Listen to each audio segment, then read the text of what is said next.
Listen carefully, because this might mess with how you see money forever. Every morning, millions of Americans wake up. They grind, they hustle, they clock in, and somehow they're still broke. Same hours, same effort, same stress, but the finish line keeps moving, and nobody really explains why. Here's the uncomfortable truth. The money game isn't broken. It's working exactly as designed, and most people don't even know they're playing. Let's rewind for a second. We're taught a simple formula. Work hard, get paid, save money, move up. Sounds fair, sounds clean, sounds American. But somewhere along the way, that formula stopped adding up.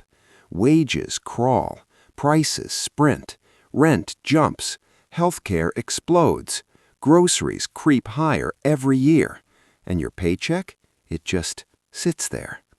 This isn't bad luck, this is math. Here's how the game really works. Money today isn't a thing. It's not gold, it's not backed by something solid. It's mostly promises, numbers on screens, digits created when banks lend. Every time debt is created, new money enters the system.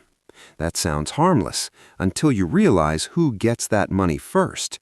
Banks, big corporations, governments, not you.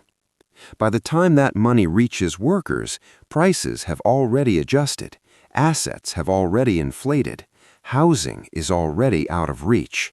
You're not late because you're lazy, you're late because you weren't invited early. That's the rig. Now let's talk inflation, because this is where it gets sneaky. Inflation isn't just prices going up, it's your money quietly shrinking. If inflation runs at 7% and your raise is 3%, you didn't get richer, you got poorer. But nobody sends you a notification for that. No alert, no warning. It just happens year after year. And while you're saving dollars, the system rewards people who borrow.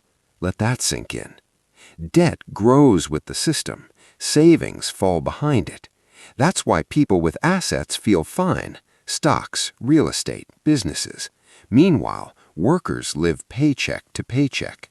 Same country, two different realities. And here's the wild part. The system needs you to keep working, spending, borrowing. If everyone stopped tomorrow, the whole thing would freeze. So stability is protected, growth is prioritized, and purchasing power quietly gets sacrificed.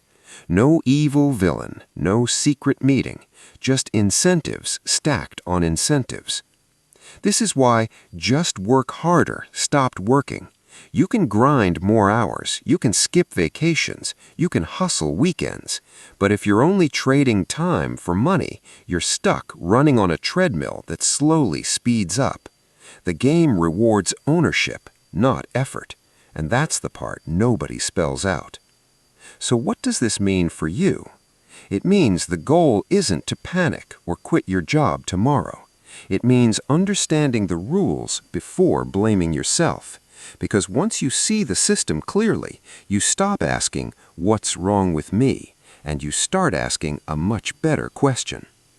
If the money game is rigged, what would it look like to stop playing it the usual way?